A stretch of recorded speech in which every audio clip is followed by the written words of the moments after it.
to bring God into island. And then we're having cold people. Angels walk on earth in response to human activities. Before Gabriel went to Mary, there was something that was done.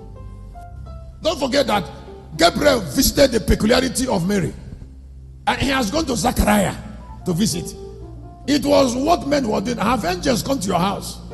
How can angels separate themselves from very tough prayer people? People who are always praying and fasting. People who are always calling upon God. People who are always doing evangelism. How can?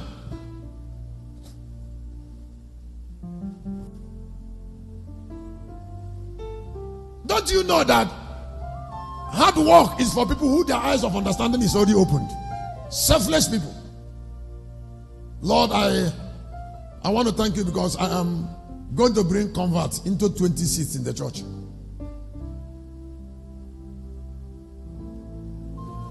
This thing burdened you. And then you came to church and somebody is trying to distract you. You will know that you've already made a mark. Listen, just like when I was trying to come out, I told myself that I'm not going to say things, nonsense.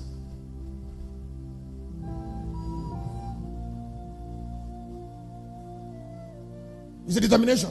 What I have here now, what I came with is like about 51. How many? That means I'm going to continue with it on Friday.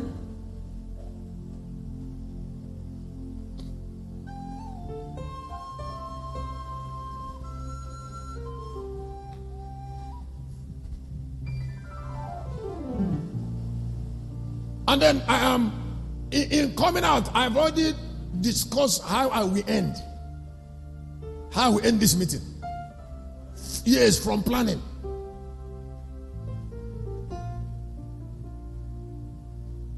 That like something happened in the morning. When I was about to go,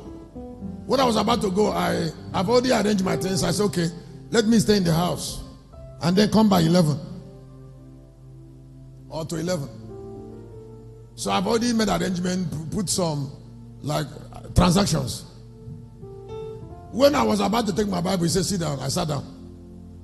He said, you're not going to come by 11, you're going to come before 8. Then he said, look inside yourself. I look inside myself. He said, are you tired? I said, no. So what are you doing in the house?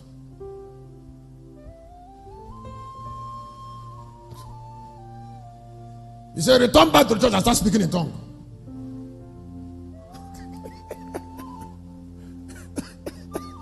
So I came out. I came back.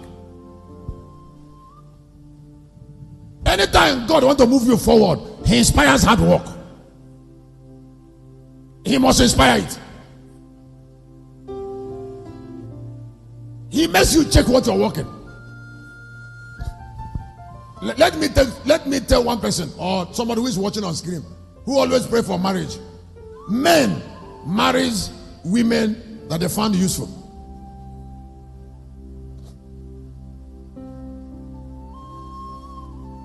You see, because they should see you contributing so that you can use what they see you doing to help them. All men marry for help. But some girls think that men marry for love. There's no man that marry for love. Men marry those that want to help them.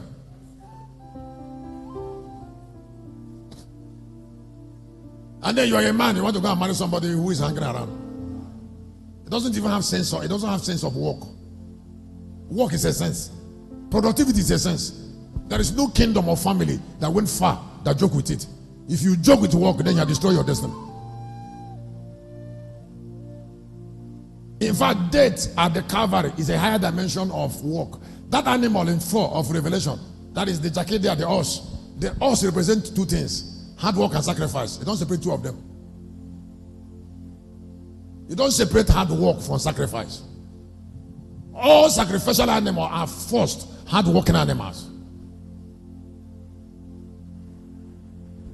Sacrifice is a higher dimension of work. Somebody says, I'm sacrificial. I say, and then what are you working? Just like you don't separate work, sacrifice from self-denial. It's not about what we are giving, it's about who is giving.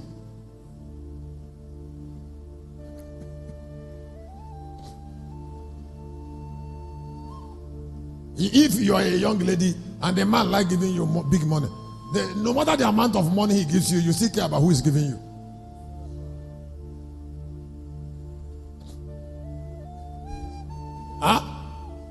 I said, no matter what is given, you still care about who is giving you.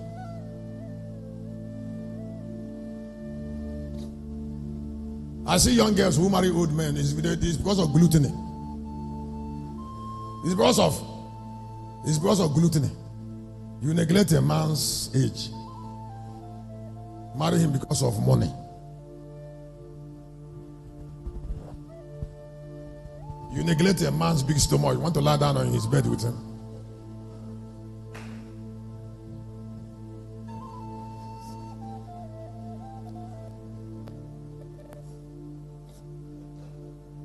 A big stomach with an ugly face.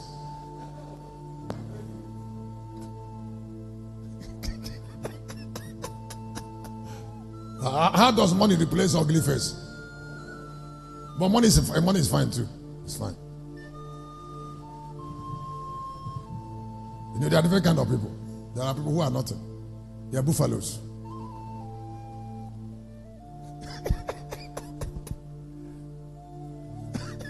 I said they are what?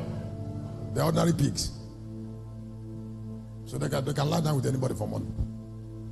Those who are sensible care about what they care about. The combination has to be fine.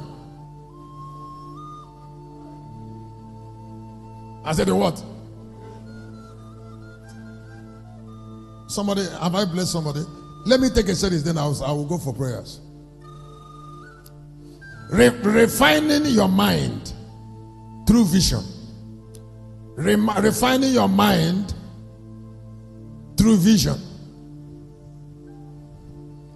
Now, when you want to improve somebody's life, you take him through process of refinement. What is called refinement is to tame a mind.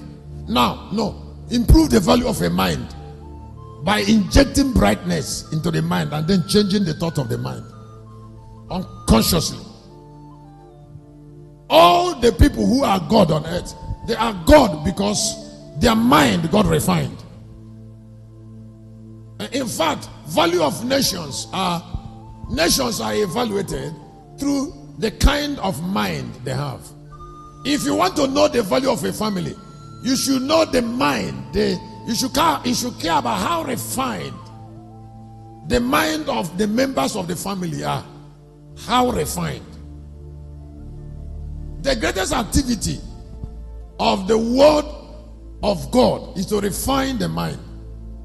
He said, keep your mind with all diligence, because issues of life come from it. What life means, issue of life means you will live from it. Refine your mind because you will live from it.